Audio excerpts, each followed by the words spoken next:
Iyang bubok nga labong worthy ng mipisa, nakadlong siyang maupaw.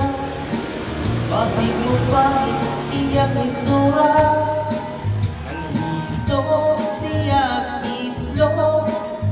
May tayubong paog dunay lana, askang di malasa, walay bubok ni tubo, gitukan tinuon siya o kaspa.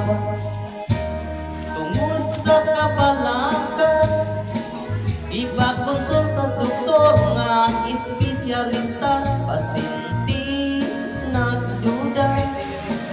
Kay ang doktor Curtis ang upawa, unya ang resulta.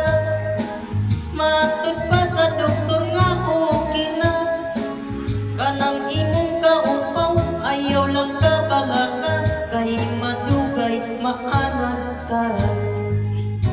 Ambot nga no, daghan din ang mga upaw ulo, apan ang bungot ug mga balhibo, labong pamat kaayo.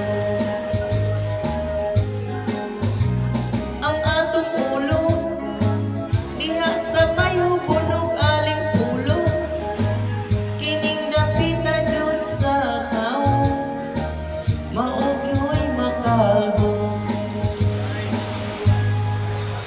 Tambag murag pasiaw, ang lago nga langaw, tambal kunos na upaw, inusnos lang sa ulo.